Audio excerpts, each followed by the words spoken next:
One thing I see some people talking about on YouTube and real estate agents saying is that, Florida condos are in big trouble and the rest of the housing market with just the single family homes like I'm walking past here are going to be just fine, because the big problem is with the condos. We don't have any major problems with houses here.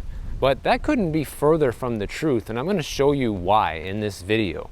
First of all, I want to show you the data of what's happening with prices in both markets, okay? You have prices on both single family homes and condos coming down. So it's not just like condo prices are coming down and single family home prices continue to go up here in Florida. No.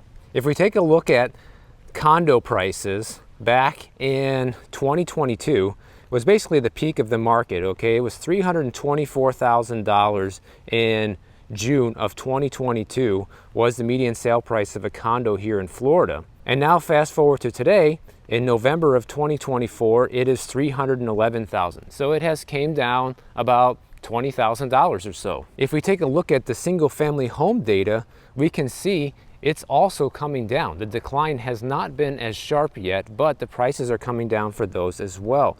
Back in May of 2022, the peak of the housing market for houses here in Florida was $420,000. And then fast forward to November of 2024, it's $410,000. So single family home prices have come down by $10,000 and condo prices have come down by $20,000. And I anticipate that both types of housing are going to continue to decline into the future due to just the entire economic situation we have going on here in Florida when it comes to the homeowners insurance increases. With the condos, it's special assessments and HOA increases. If you own a house, you are forced to make major repairs on these houses oftentimes in order to keep them insurable. And also you have a lot of houses piling up on the market throughout the state as well. It's not just condos. And one example of the distress that we're seeing is in properties like this one. I actually walked by this property earlier in the year and you can see it still has a big tarp on the roof, and back then it did as well. And this house was behind on their property taxes by several years. I find it extremely fascinating that as I'm sitting here making a video about how the housing market can crash and overall distress, we come across properties like this one. This house is blue tarps over the entire roof, so obviously major problems with that. They bought it back in 2021 for a little over $1 million, and oops, property taxes haven't been paid since they owned the house. These guys are probably in big financial trouble, apparently. I don't know how much they're asking for the house, but clearly they need to get out of it, and the house has major issues, lots of deferred maintenance here. This is the definition of distress, guys. People got into this house, got in over their heads, cannot make the payments anymore. That's what's happening. So now that it's been another 9 months or so, we can get a fuller picture of what's happening with this house. So like I said in the earlier clip, they bought it back in August of 2021 for over $1 million, okay?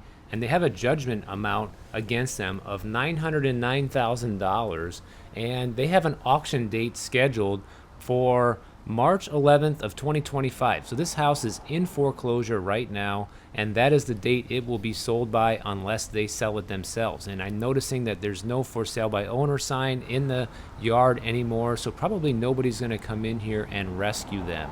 So likely this house will be lost to foreclosure because yet another person got in over their head. And that's exactly what I'm telling you guys. I keep talking about this over and over and showing you real life examples of how people end up losing. So you can see the distress here in the housing market in Florida has been building for quite some time. It's not like something that just started happening because the interest rates are high or whatever kind of lie that the mainstream media likes to have you believe that this is the excuse and this is the reason why this is happening. Because what you can see with a property like we just looked at is these people bought the house and came into a lot of distress and were not able to keep up with the rising costs of the property taxes. And this house still has a tarp on the roof, a year later, probably even longer. We don't even know how long that's been there, probably due to an unresolved insurance claim or not being able to afford to make that repair. And so eventually what happens with a lot of these people who own these houses is they end up forced to sell the house. There's no other way around it, because the thing is, you can't hang on to a property long term that you can't afford. And so that's why you're seeing the deluge of listings come online here in Florida when it comes to condo listings, when it comes to all the houses that are hitting the market as well. You have a combination right now of people who can't afford to keep these properties, as well as people who have kind of woken up to the fact that the party is over with the market here and the prices are on the decline, and are trying to cash out while their equity value is still high. So when you combine those two things together, that's a recipe for having inventory in Florida back to pre-pandemic levels, actually beyond that in a lot of areas. And I want to give you like a personal anecdote, not from me, but from somebody that is in this situation right now that is being forced to sell a property due to the rising expenses. There's a young person that owns a condo up in Palm Beach County, and they're facing the same problems that every other condo owner is facing right now, where the HOA fees and the special assessments are rolling in, and it's a lot more expensive than people anticipated. So this couple, they put their condo on the market for sale, and they said that the increased assessment for their condo is about $800, which is on top of the $600 in homeowners association payments they're already paying. So the assessment payment that they are facing is actually more expensive than the actual monthly maintenance fee at the condo. And they said, listen, this feels like all of a sudden, we have an additional rent payment on top of our mortgage. Like you're paying for two places to live, which it kind of is. And this guy's a 25-year-old firefighter, so, that's a pretty good position to be in life. 25, you already own your own place, but now you're being forced out because the expenses are too high. Right now, the average Floridian is paying about $3,600 a year in insurance premiums, but depending on where you live in the state, it can be much higher than that. I've seen it normal for people to be paying upwards of $7,000 a year for homeowners insurance. Now, on the condo side of things, what a lot of condos are doing right now in order to kind of delay the inevitable and keep the finances somewhat in check is that a lot of condos have passed their 2025 budget before the end of the year. By the way, if you're watching this, Happy New Year, because this is the first video of 2025. So any building that passed their 2025 budget before the stroke of midnight in 2025 has basically been granted a small little bit of relief, because now the building won't be required to come up with that full reserve amount that you will be required to do in 2026. But if you didn't pass that budget yet, and they're going to be passing the 2025 budget soon in the condo you live in, then you will be required to have full reserves, and you don't get that extra year of relief. And basically what a lot of these buildings and condos are hoping for is that somehow the Florida legislature will pass something that will make it easier to handle these expenses, or maybe a reform where that maybe you don't have to have full reserves under certain situations or whatever. People are just hoping for some sort of break, even though there's no guarantee that that's going to happen. Also, if you're fully aware that the 2026 budget is going to be considerably higher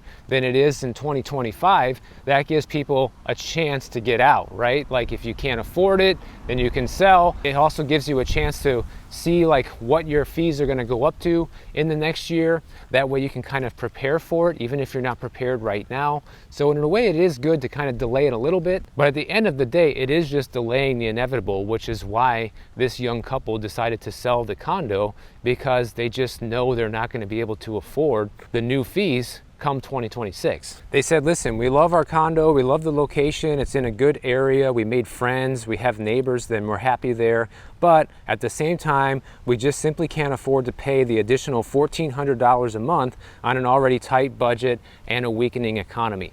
That's a quote. But the problem is that I think a big misconception is, well, these people who are selling this condo, right, they're just going to run to a house and everything is going to be fine. Well, not necessarily, because even though you don't have an HOA fee with a house and you're not going to get slapped with any special assessments, there are plenty of things that come up when you own a house that you might not be expecting that you will have to pay for, which is kind of like getting hit with a special assessment. Okay, and also with a house, sure, you have your monthly mortgage payment, your taxes and insurance, and that's where it ends. But there's also a lot of additional expenses that you don't have with a condo. Like, for example, lawn care. landscaping, pest control. You know, and the list goes on. There's a lot of different things that you have to pay for, and a lot of times the utility bills are separate with a house too. So you have to pay for your water, your sewer, your trash bill, in addition to your monthly mortgage payment, your taxes and insurance and all of that. So when you add all those things up, usually it's similar to paying an HOA fee. You know, that can easily be an extra $500 a month, which is just like living in an HOA. And of course, just like an HOA, those expenses always go up. They never go down. So I think people who are running away from the condo crisis and think that they're going to get into a house and that's going to solve all their problems are going to be in for a rude awakening as well. Okay, here we have a house for sale that was listed back in August of 2024 for $2.275 million. Then the price was cut in October down to $1.99 million, and now they're down to $1.899 million. So they have slashed the price on this property already by close to $400,000, and no one's buying. And I'm pretty sure this is not even the first time this house has been listed since it last sold in 1995. I remember seeing this house last time I walked over here, but the realtors play tricks with the listings and they take it off the market and make it look like it's a brand new listing. Now let's move on to the housing market as a whole. Okay, because this is actually spreading to other parts of the country. Like the condo problems that we have here in Florida are spreading to other parts of the country. People have written me from several different states talking about how much their HOA fees are going up, how much they're getting hit with in special assessments.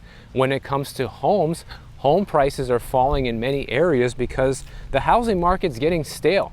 What we're seeing right now is a lot of inventory hitting the market and staying on the market. You know, things are not moving, just like this house behind me. If this house was priced properly, it should have sold back in September or October at the latest. Now we're in January of the next year and the house is still for sale. In fact, right now, according to Redfin data, the active listings as of November, so this is already not even up to date yet, you know, this is November 2024 data, we have active listings 12.1% higher than they were in November of 2023. And this is the highest level since 2020. So as you can see, the inventory nationwide is moving back to pre-pandemic levels pretty rapidly because exactly what I've been predicting here on the channel is happening now in real life. And that is we're seeing homes hit the market, not selling, okay? And they sit on the market for 3 months, 6 months, a year, whatever. In the meantime, you have additional listings hitting the market, also not selling, and you have buyer demand at 30-year lows. So when you combine those two things, it's a recipe for inventory going up and eventually prices coming down. And right now, more than half of the homes on the market, okay, have been on the market at least 60 days without ever going under contract for sale. So that's the kiss of death when it comes to real estate, guys. You should never have a house for sale for 60 days and you never went under contract. That is a huge red flag that you are asking way too much for the property. And what this shows you is a lot of people want or need to sell, regardless of whatever property type you have, but a lot of sellers still haven't caught up with reality of the 2025 housing market. A lot of sellers still think it's 2022 and you're going to be getting multiple offers the moment you drop that property on the market. Normal people don't pay attention to this to the level that I do, and a lot of you guys who watch this channel, you know, it's just not at the forefront of their mind on a weekly basis like it is for me. So even the typical home that is selling right now, okay, the homes that are actually transacting, they went under contract in 43 days, according to Redfin, which is the slowest November pace since 2019. So the homes that are selling are taking way longer to sell than usual, especially compared to any other time during the pandemic. Here's the thing, you can list your property and still have it sell in the first week and have it just fly off the market, providing the house is in great condition and the price is right. That's what buyers want. They want a turnkey property and they want to pay fair market value or even slightly below fair market value, and that house will sell. I guarantee it. But what we're going to see now that we're going into 2025 is this slowdown in sales and the uptick in listings. We're going to see that situation amplify throughout the year. And the reason for that is because interest rates are still hovering over 7% for a 30-year mortgage, and the prices are still way too high for today's buyers to afford homes at today's prices and interest rates. And you know, a lot of people believe that once interest rates start coming down, if they come down, because it was predicted that they were going to come down already. They were supposed to already be in the low 5s, according to Fannie Mae. But anyways, the idea is that once interest rates start coming down, that buyers are going to rush back into the market. Okay, but we're unlikely to see that happen. But what we are more likely to see is sellers rush back into the market. That's the other part of the story here of why we're seeing so many listings for sale come up and sit on the market, because a lot of sellers are realizing that I think maybe I'm missing the boat.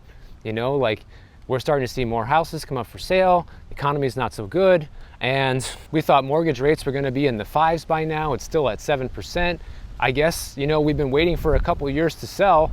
Maybe we should just sell now, which I think is the mentality of a lot of people who were thinking about selling over the past couple of years. But sellers always have this imagination that it's going to be better next year, right? Well, I'll just wait.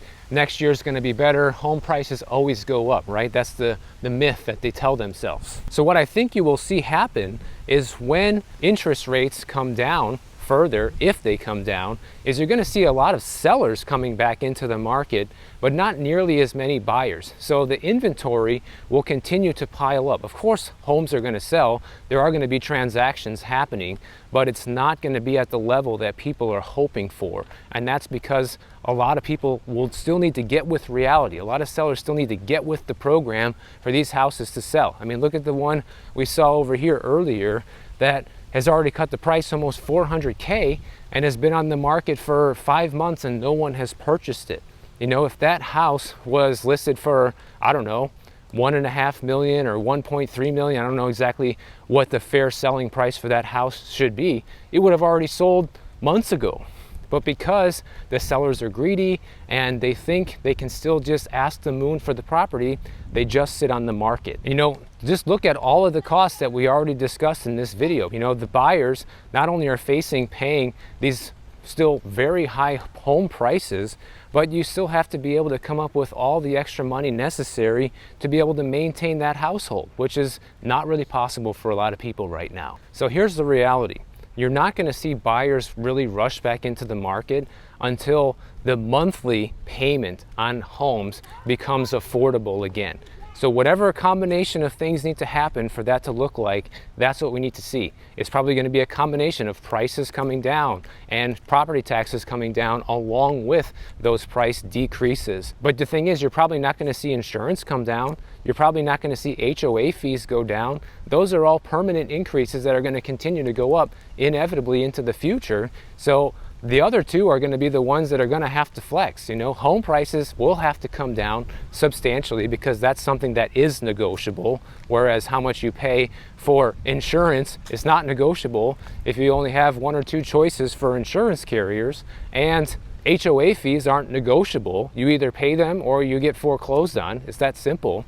And so in tandem with home prices coming down, so do property taxes. So those are going to be the two expenses attached to housing that are going to be forced down with these market forces, because all the other expenses that relate to homeownership are continuing to go up. Now, a lot of realtors are celebrating right now because according to the National Association of Realtors, in November, the pending home sales, or the contracts signed, went up 2.2% over the October reading, and they're just celebrating this like, wow, amazing, you know, everything's getting back on track now, which couldn't be further from the truth also. But real estate agents need to drum up business, right? They need to make people believe that things are going well again in order to get buyers interested in purchasing homes again. And actually, year over year, it is a lot better. They say it's 6.9% higher with pending home sales than it was a year ago. How can that be moving into a worse economy than that we were in a year ago, right? I think there's a couple things we can look at that might explain this anomaly, which is that the election is over. So people who have been kind of waiting on the sidelines to buy until the election was done, they're now stepping in. Okay, that's the November pending sales, right? Also, you have a lot of buyers realizing that the mortgage rates aren't coming down. They're having the same realization as the sellers, and you have also people who have been sitting on the sidelines for the last couple of years waiting to buy, waiting for it to get cheaper, realizing it's not getting any cheaper because even if prices are coming down in your area, interest rates are still up, or even worse, prices are going up in your area and interest rates are still up. So those people who've been waiting on the sidelines are realizing that it's not getting cheaper to buy, are just deciding to go all in now. But you also have to remember that a significant portion of these pending contracts end up getting canceled for one reason or another. I remember earlier in the year, a couple months ago, I made a video where we talked about like 40% of these transactions got canceled. So just because you see a lot of houses go under contract doesn't mean they're going to sell. However, this is the 4th month in a row that the contract signings are improving. So that's why they're looking at this as, hey, maybe we're finally in recovery mode. I think it's too soon to call that, but we will see moving into this year. But going back to what I was saying at the beginning of this video, if you're somebody who's looking to buy in Florida, whether it's a condo, a townhouse, a single family home, whatever it is, you need to exercise a great deal of caution right now, because a lot of people naturally are going to be pushed into a single family home due to not wanting to have to worry about the assessments and the HOA fees and all of that.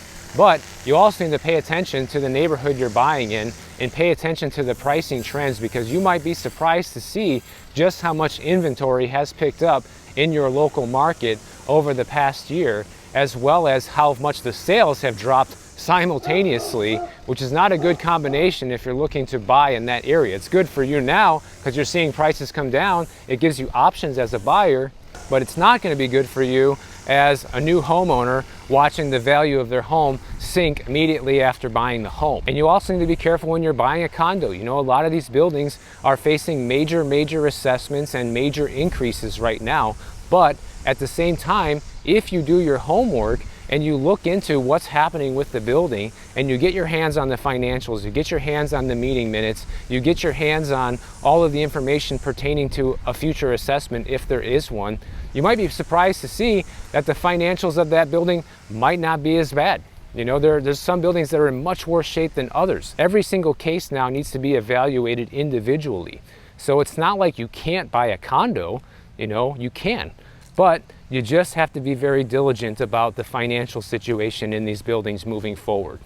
And make sure you do your homework and make sure you understand what the future outlook and the future costs are likely to be for you. And the reality is the same is true for buying a house, guys. Like, the problem with that is you can't really predict, right? At least with the condo, you can see, here's our projected budget for 2026. We know that we're going to have full reserves, and we know that we're going to be paying X amount in 2026. But with a house, you have no idea what could happen. You know, you can buy that house and then the following year, your HVAC system goes out. Now you got a $15,000 surprise special assessment. Make sure you have money saved far beyond your down payment if you're going to be buying either property, because I guarantee you, you're going to need it. So if you enjoyed this video, make sure you subscribe to the channel. And if you don't want to wait for my next video to come out, check out this one on the screen right over here, and I'll see you in the next one.